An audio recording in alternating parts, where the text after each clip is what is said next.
করছি। আজকের ক্লাসে আমরা যেটা করব সেটা হচ্ছে ইম্পর্টেন্ট পার্ট, সেটা হচ্ছে রিভার বোট প্রবলেম। তো রিভার বোট প্রবলেম কিভাবে করতে হয় সেটা দেখো, এবং আমি এইচসি ভার্মার দুটো তিনটে অঙ্ক আজকে আমি করিয়েও দেবো। তো রিভার বোট প্রবলেম আজকে করার পর আশা করব ক্লিয়ার হয়ে যাবে, রিভার বোট প্রবলেম নিয়ে আর কোনো ডাউট থাকবে না।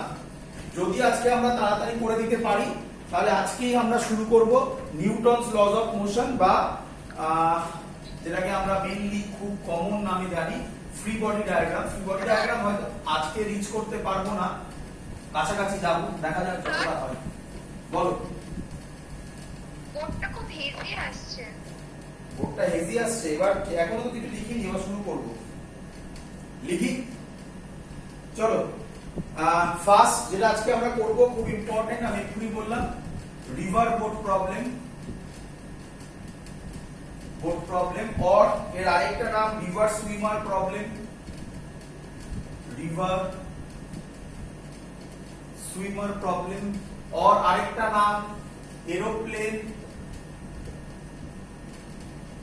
Wind problem. বিভিন্ন নামে এটাকে ডাকা হয়। River boat, river swimmer, aeroplane, wind problem, যাই হোক না কেন সবকটার বেসিক লজিক সব একই থাকবে, যা আজকে আমরা করব। এবার সবার দেখা যাচ্ছে বোর্ড ক্লিয়ার? স্যার একটা লাইট রিফ্লেক্ট করছে একটা, হ্যাঁ ওটা করবে, ওটা নতুন ইয়েতে লাগানো হয়েছে, ওইটুকু ওটাকে ইয়ে করো, ওটাকে বাদ দাও, ওটা করবে, ওটা কিছু করার নেই, ওখানে ছাড়া লাগানোর জায়গা নেই। চলো ক্লিয়ার? চলো স্টার্ট করছি তাহলে। আজকে খুব ইম্পর্টেন্ট জিনিস ভালো করে বুঝবে, প্রথমে কনসেপ্ট বোঝাবো। তো রিভার বোট প্রবলেমে ফার্স্টে ম্যাথমেটিক্স দিয়ে বোঝাচ্ছি। তো এই হলো আমার রিভার, ভালো করে বুঝবে, এই হলো আমার রিভার, এটা রিভার একটা। রিভারের স্পিড, রিভার ফ্লো হচ্ছে। আচ্ছা তোমরা আমাকে বলবে কেউ, রিভার আর পন্ডের মধ্যে বেসিক ডিফারেন্স কি? রিভার আর পন্ডের মধ্যে বেসিক ডিফারেন্স হচ্ছে, তোমরা ম্যাক্সিমাম লোকেরা বলো রিভার ছোট। এক মিনিট, বোর্ডটা হেজি হয়ে গেছে। তোমরা ম্যাক্সিমাম লোকেরা বলো রিভার বড় আর পন্ড ছোট, ওটা নয় কখনোই। অ্যান্সার হচ্ছে রিভারে একটা কারেন্ট আছে, এই কারেন্ট মানে হচ্ছে কারেন্ট, ইলেকট্রিসিটির কারেন্ট নয়। রিভারে একটা ওয়াটারের একটা ফ্লো আছে, যেটাকে আমরা কারেন্ট বলি। বোঝা যাচ্ছে সবার আশা করি?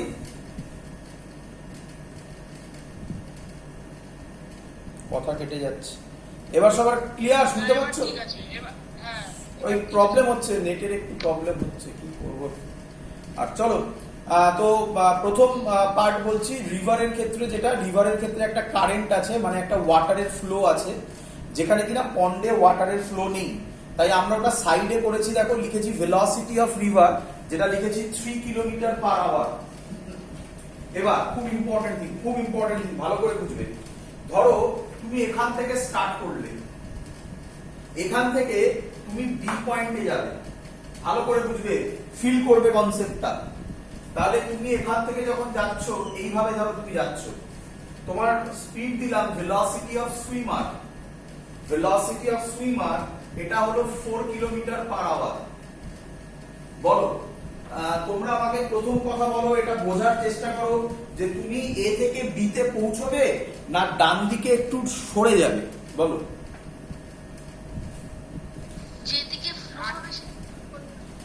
মানে ভালো করে দেখো, এদিকে একটা ফ্লো আছে আর তুমি এইভাবে সুইম করছো, তাহলে কি তুমি কোনোদিনও এ থেকে বি তে রিচ করতে পারবে না একটু শিফট হয়ে যাবে? একদম। এটা ফিল করতে পারছো তোমরা? খুব সিম্পল থিং, আবার রিপিট করছি। তুমি এখানে সুইম করছো আর এখান থেকে রিভারের ফ্লো আছে, তাহলে অবভিয়াসলি এটা একটা ভেক্টর। ভাবো এরকম ভাবে, এইভাবে একে দেখাচ্ছি আমি, এখানে দেখো এটা একটা ভেক্টর আর এটা রিভারের ফ্লো, মানে হচ্ছে এটা একটা ভেক্টর। ভাবো তাহলে রেজাল্ট্যান্ট কোনটা হবে? এইটা হবে। তাহলে তুমি কোথায় রিচ করবে? অ্যাকচুয়ালি এখানে রিচ করবে। বলো বুঝলে কি বুঝলে না? তোমার যাওয়ার কথা কোথায় ছিল? এ থেকে বি তে। তুমি পৌঁছবে কোথায়? সি তে। এই বিসি, এই যে সরে গেলে, এটাকে বলা হয় ড্রিফট। এই পোরশনটাকে বলা হয় কি বললাম? ড্রিফট। এটাকে ড্রিফট করা বলে, যে কতটা তুমি কোথায় পৌঁছানোর কথা ছিল আর কোথায় তুমি সরে গেলে। বলো এটা বুঝলে কি বুঝলে না? চলো, এটা তারাই এটা বুঝতে পারবে এটা তারাই বুঝতে পারবে যারা কিনা গ্রাউন্ডে দাঁড়িয়ে আছে। ভালো করে দেখো, তুমি কোথায় দাঁড়িয়ে আছো? গ্রাউন্ডে দাঁড়িয়ে আছো। তুমি যদি গ্রাউন্ডে থাকো, এটা গ্রাউন্ড, তাহলেই তুমি এটা ফিল করতে পারবে। কিন্তু তুমি যদি রিভারে, মানে এখান থেকে একজন যাচ্ছে আর তুমিও রিভারের সাথে সাথে ফ্লো করছো, এটা তুমি রিভারেই আছো, রিভারের সাথে সাথে তুমিও ফ্লো করছো, তাহলে কিন্তু তোমার মনে হবে এই লোকটা এ থেকে বিতেই কিন্তু যাচ্ছে। কেন? তার রিজন, রিভারের যে ভেলোসিটি সেটা তো তোমারও আছে, তুমিও তো এই সাইডে মুভ করছো, তাহলে তুমি এই ডাইরেকশনের যে ফ্লোটা সেটাকে আর অবজার্ভ করতে পারবে না। দ্যাটস ওয়াই তুমি শুধুমাত্র দেখবে যেন ও এ থেকে বিতেই যাচ্ছে, কিন্তু যে গ্রাউন্ডে দাঁড়িয়ে আছে সে এক্স্যাক্টলি বুঝতে পারবে সে কোন দিকে যাচ্ছে। বলো বুঝলে কি বুঝলে না? স্যার লাস্ট কথা রিলিজ করবেন? আবার আমি বলছি খুব ইম্পর্টেন্ট থিং, গ্রাউন্ডে যে লোকটা দাঁড়িয়ে আছে, গ্রাউন্ডে দেখো আমি আলাদা করে ছবি এঁকে দিয়েছি তলায়, গ্রাউন্ডে যে দাঁড়িয়ে আছে সেই একমাত্র ফিল করতে পারবে যে বডিটা এ থেকে বিতে যাওয়ার কথা ছিল, কিন্তু বিসি বরাবর যেহেতু একটা ভেলোসিটি আছে, রিভারের ফ্লো আছে, তাই রেজাল্ট্যান্ট ও এসি বরাবর পৌঁছে যাবে। কিন্তু যে লোকটা রিভারে আছে, এই লোকটা রিভারে আছে, এই লোকটা রিভারেই আছে, তাহলে রিভারের যে ভেলোসিটি সেটা তো এর ক্ষেত্রেও খাটবে, তাহলে এ রিভারের ভেলোসিটিটাকে আর অবজার্ভ করতে পারবে না। তাহলে এর যেন মনে হবে বডিটা এ থেকে বিতেই যাচ্ছে, এ বুঝতে পারবে না বডিটা এ থেকে সিতে যাচ্ছে। বলো এটা বুঝলে কি বুঝলে না? আমি আরেকবার এটা আরেকটা সহজ এক্সাম্পল দিতে পারি। সহজ এক্সাম্পল হচ্ছে, তুমি স্টেশনে দাঁড়িয়ে আছো, স্টেশনে দুখানা ট্রেন দাঁড়িয়ে আছে, দুটো ট্রেন পাশাপাশি দুটো ট্র্যাকে দাঁড়িয়ে আছে, দুটো ট্রেন যখনই মুভ করবে তুমি ক্লিয়ারলি ডিস্টিংগুইশ করতে পারবে যে কোন ট্রেনটা কোন দিকে কখন মুভ করছে। বাট আশা করি আমাদের মধ্যে সবার এই প্রবলেমটা হয়েছে যে আমরা একটা ট্রেনে বসে আছি, পাশে আর একটা ট্রেন আছে, হট করে মনে হয় যেন ট্রেন দুটো চলছে না, কিন্তু আশেপাশে তাকিয়ে দেখি হ্যাঁ ট্রেনটা চলছে। এই যে ভিউটা, this is called relative velocity. বলো বুঝলে কি বুঝলে না? তুমি কেন বুঝলে না যে ট্রেনটা চলছে না? তার কারণ হয়তো তোমার ট্রেনটা যে ডাইরেকশনে যাচ্ছে ওই ট্রেনটাও সেম ডাইরেকশনে যাচ্ছে, এবং তোমার মনে হচ্ছে তোমার রেসপেক্টে ওই ট্রেনটা স্টেশনারি, তাই তোমার মনে হচ্ছে যে যেন মনে হচ্ছে দুটো ট্রেনই দাঁড়িয়ে আছে। তারপরে তুমি অন্যদিকে তাকাও, অন্যদিকে ধরো দেখতে পেলে কোথাও বাড়িঘর দৌড় আছে, এবার যেহেতু ওটা স্টেশনারি তুমি দেখতে পাবে ওটা মুভ করে যাচ্ছে, তখন তোমার মনে হচ্ছে যে না ট্রেনটা মুভ করছে। এটা জেনারেলি তখনই হয় যখন স্টেশন থেকে ট্রেনগুলো ছাড়ে, এই সময়গুলোতে এটা ফিল করা যায়। আশা করি আমাদের মধ্যে অনেকে এটা ফিল করেছো। বলো বুঝলে কি বুঝলে না? তাহলে আমাদের কাছে খুব important thing, this is called, এই যে কনসেপ্টটা আমি বোঝালাম, this is called reference frame. তাহলে আমাদের কাছে এখানে দুটো রেফারেন্স ফ্রেম আছে। একটা রেফারেন্স ফ্রেম হচ্ছে আমি রিভারের মধ্যে থেকে দেখছি, আরেকটা রেফারেন্স ফ্রেম হচ্ছে আমি গ্রাউন্ডের মধ্যে থেকে দেখছি। তাহলে খুব ইম্পর্টেন্ট থিং, আমরা এখানে যা অঙ্ক করব ম্যাক্সিমাম অঙ্কে আমরা সব গ্রাউন্ডের রেফারেন্স ফ্রেমে দেখব। বলো বুঝলে কি বুঝলে না? রিভারের রেফারেন্স ফ্রেমে আমরা দেখব না। বলো চলো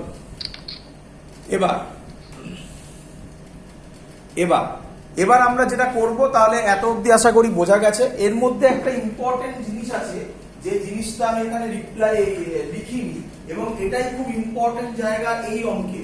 তোমরা সবাই অলরেডি জানো, আমাকে বলো এই যে ভেলোসিটি অফ রিভার, এটা কার রেসপেক্টে ধরা হয়? ভেরি গুড, কিছু বলার নয়, মানে এটা কার রেসপেক্টে ধরা হয়? গ্রাউন্ডের রেসপেক্টে। এটা আমরা আগের দিনও শিখেছি। তাহলে ভেলোসিটি অফ রিভার মানে velocity of river with respect to ground. এবার তোমরা ভুল বলবে, এটাই শেখার জায়গা এই অঙ্কে। ট্রুলি স্পিকিং, এটা যদি শিখে নেওয়া হয় মেন পার্ট শিখে যাওয়া যাবে, বাকি পার্টে আর সেরকম কিছু শেখানোর নেই। খুব ইম্পর্টেন্ট জিনিস, ভালো করে বুঝবে। এর পরেরটা কে আমাকে বলবে, ভিএসটা মানে হচ্ছে ভেলোসিটি অফ সুইমার, ওটা তাহলে কার রেসপেক্টে? তোমরা পারবে না, আমাকে বলতে দাও। তোমাদের অ্যান্সার হচ্ছে অবভিয়াসলি এটা যেভাবে তোমরা বললে এটাই কারেক্ট লজিক, বাট এই ক্ষেত্রে river boat, river swimmer, aeroplane wind প্রবলেমের ক্ষেত্রে velocity of swimmer always with respect to river হয়। এই হলো আমাদের ইম্পর্টেন্ট প্রবলেম। আচ্ছা, অনেকের মাইক ওপেন আছে, মাইকটা বন্ধ করে দাও।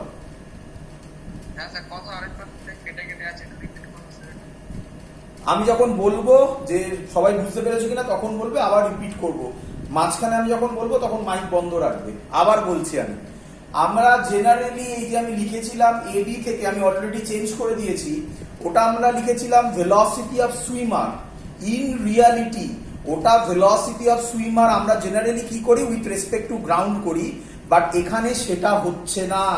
এই ভেলোসিটি অফ সুইমারটা এর অনেকগুলো নাম আছে, এটাকে বলা হয় velocity of swimmer in still water. এই সিভার মধ্যে প্রচুরবার পাবে। এর মানে ওটা হচ্ছে velocity of swimmer with respect to river, always, সব সময় তাই থাকবে। বলো বুঝলে কি বুঝলে না? তাহলে এটাই আমাদের মেন শেখার জায়গা, যে ভেলোসিটি অফ সুইমারটা অ্যাকচুয়ালি হচ্ছে velocity of swimmer with respect to river. এটার আরেকটা ল্যাঙ্গুয়েজ থাকে, তোমরা নোট ডাউন করে নেবে, আমি আর লিখছি না। This is also called velocity of swimmer, বা বোটও বলতে পারে, ইন স্টিল ওয়াটার। এর মানেও সেম জিনিস, VSR। তখন হবে velocity of boat with respect to river, যদি হয় VBR হবে। এই তো চেঞ্জ ওভার হবে, আর কি হবে? বলো সবাই বুঝলে কি বুঝলে না?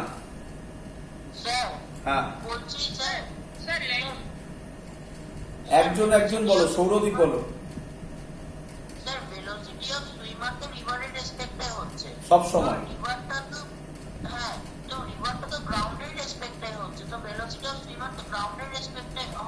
কি করে হবে? কি চেন ওয়াইজ আসছে নাকি? ভেলোসিটি অফ রিভারটা সবসময় উইথ রেসপেক্ট টু গ্রাউন্ড, কারণ আমি গ্রাউন্ডে দাঁড়িয়ে রিভারটা আলাদাভাবে কিভাবে যাচ্ছে সেটা বুঝতে পারছি। আর velocity of swimmer in still water, এটা মানে হচ্ছে velocity of swimmer with respect to river. এর মানে এই নয় যে velocity of river with respect to ground, এর মানে ভিআর যা ভিজি তাই, এরকম কোনো কনসেপ্ট হয় না। এটা কোনো ম্যাথামেটিক্স নয় যে ইকুয়াল টু বসিয়ে দেবো আমরা। এটা কনসেপ্ট কার রেসপেক্টে আমরা ভাবছি। চলো, ক্লিয়ার সবার? কোনো ডাউট হলে বলো, আবার বলবো আমি। এগোচ্ছি। তাহলে এবার আমরা কিছু অঙ্ক করব। তাহলে আমি তো বলেই দিলাম অলরেডি, আমরা সবসময় কার রেফারেন্স ফ্রেমে ভাববো, গ্রাউন্ডের রেফারেন্স ফ্রেমে। এই হলো, আমি গ্রাউন্ডের রেফারেন্স ফ্রেমে ভাববো। তাহলে ভেলোসিটি রিভারের রেফারেন্স ফ্রেমটা বাদ দিয়ে দিলাম। অঙ্কটা কিরকম থাকবে? প্রথম অঙ্কের লজিক ধরার চেষ্টা করবে। এটার উইডথ বলে দেওয়া আছে, কত বলে দেওয়া আছে? ধরো 16 কিলোমিটার। তাহলে লিখে নেবে width of the river 16 kilometre বলে দেওয়া আছে। কি কি কোশ্চেন করতে বলেছে? কি কি কোশ্চেন করতে বলেছে? Number 1, time to cross the river. লিখবে, এগুলোই মেন দেয়। Time to cross the river, এগুলো লিখে নেবে তোমরা। নাম্বার 2 কি দিয়েছে? at what point on the opposite bank he arrives? At what point on the opposite bank? Opposite bank মানে কি? এই ব্যাংক মানে টাকা তোলার ব্যাংক নয়। এই ব্যাংক মানে উল্টো সাইডে, মানে কোথায় পৌঁছানোর কথা ছিল? বি তে পৌঁছানোর কথা ছিল, সোজা যাচ্ছিল, কিন্তু ডিউ টু রিভারের স্পিড ও কোথায় পৌঁছবে? সি তে।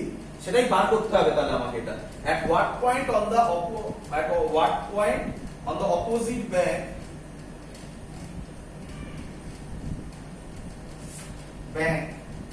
he arrives। বলো সবার, আশা করি প্রবলেম ক্লিয়ার, সবাই বুঝতে পেরেছো আশা করি। কোশ্চেন বলো, বুঝতে পেরেছো কিনা? চলো শুরু করছি। রিভার বোটের মতোই অনেকটা, বাট ভুল বললাম। বলো রেইনড্রপ আর ইয়ের মতোই অনেকটা, একটু টুইস্ট আছে। যেমন অলরেডি একটা টুইস্ট তো তোমাকে আমি বলেই দিলাম, যে ভেলোসিটি অফ সুইমার বলা মানে সবসময় একটা কার রেসপেক্টে? With respect to river. এটার আরেকটা ল্যাঙ্গুয়েজ কি হয়? বারবার এক কথা বলছি, কারণ এটা ইম্পর্টেন্ট জায়গা, এখানেই তোমরা ভালো করে শুনবে। ভেলোসিটি অফ সুইমার বলা মানে with respect to river, or কি লেখা থাকে velocity of swimmer in still water, তার মানেও ওটা with respect to river. Already একটা টুইস্ট তো আমি তোমাকে শিখিয়ে দিয়েছি, নেক্সট টুইস্টে যাচ্ছি। এটা করলে প্রায় অঙ্ক শেষ, সব অঙ্কই শেষ প্রায়। নেক্সট টুইস্ট হচ্ছে খুব সিম্পল, আমি খুব তাড়াতাড়ি লিখবো, আমি জানি অনেকে হয়তো চেঁচামেচি করবে। আচ্ছা, আরেকটা কথা আমার অলরেডি বলা, সব সময় কোন রেফারেন্স ফ্রেমে দেখবো আমরা, বলো সব সময় কোন রেফারেন্স ফ্রেমে দেখবো আমরা?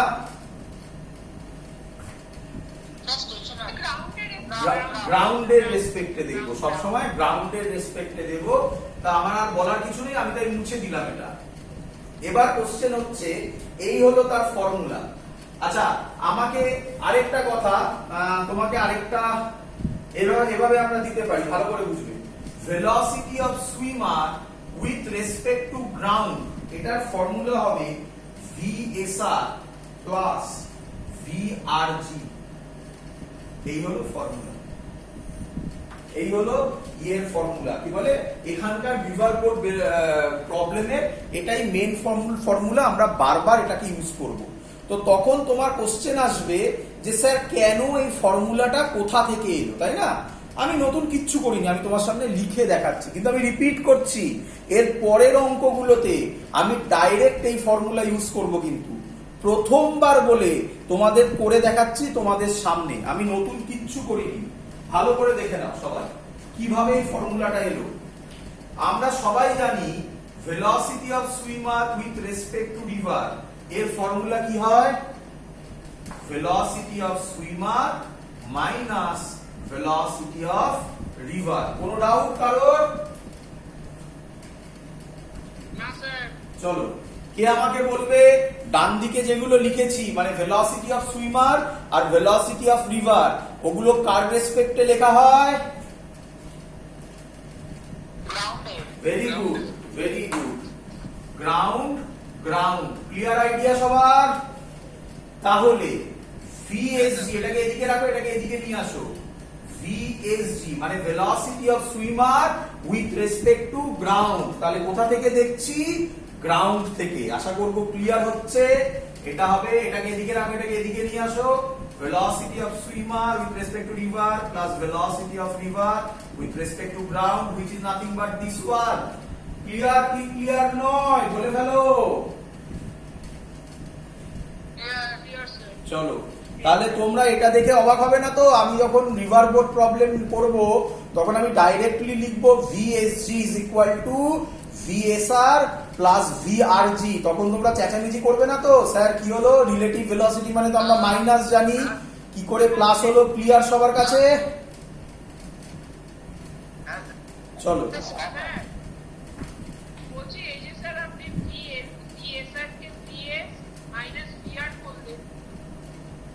হ্যাঁ শুনছি।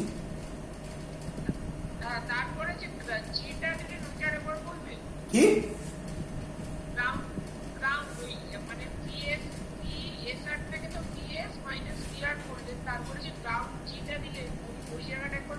কেন? আমি তো এগুলো তাহলে আমার আগের ভিডিওগুলো দেখা হয়েছে, আমার আগের ভিডিওগুলো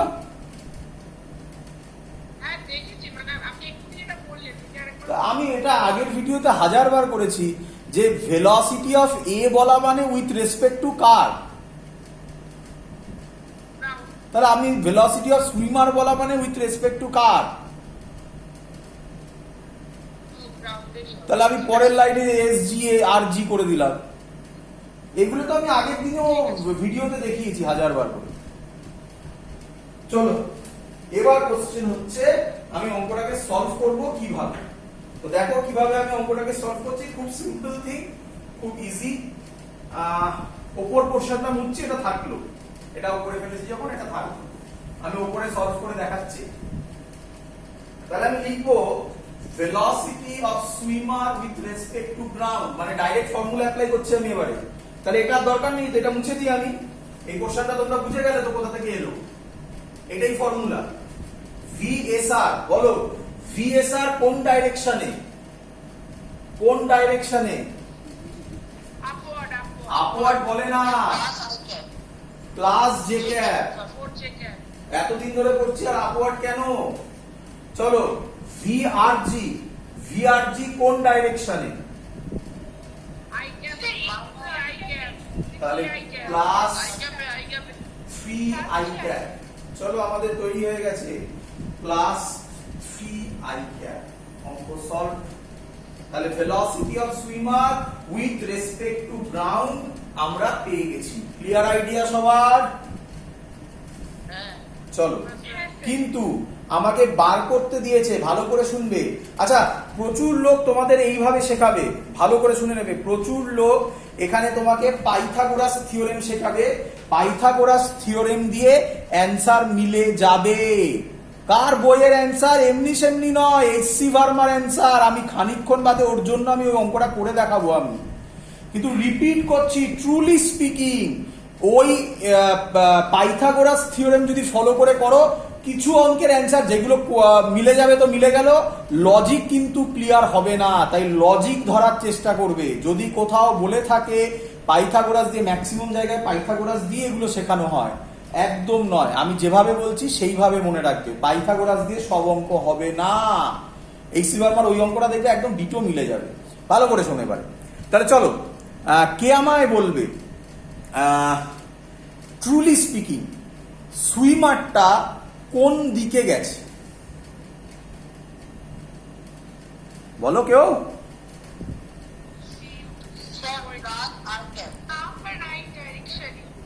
শুনতে পেলাম না। Plus I cap? কি সব বলছিস? হ্যাঁ, মানে ওইভাবে বলতে পারিস। তাহলে আমি এটাকে এইভাবে বলছি যে সুইমারটা অ্যাট এ টাইম হরাইজন্টালও গেছে, আবার ভার্টিক্যাল ডাইরেকশনও গেছে। বল ঠিক বললাম না ভুল বললাম? খানিকটা আই ক্যাপেও গেছে, আবার সাথে সাথে জে ক্যাপেও যাচ্ছে।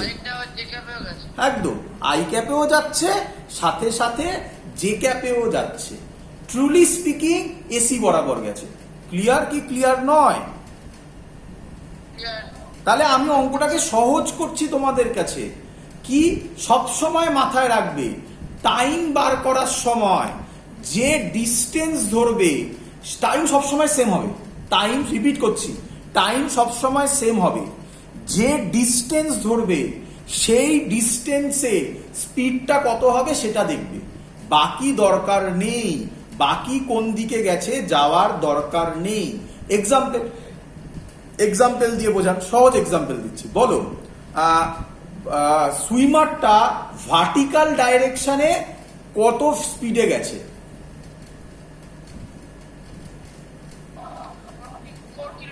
4 কিলোমিটার পার আওয়ার। তাহলে আমি ভার্টিক্যাল ডাইরেকশনের ডিস্টেন্স কত? 16 কিলোমিটার। তাহলে আমি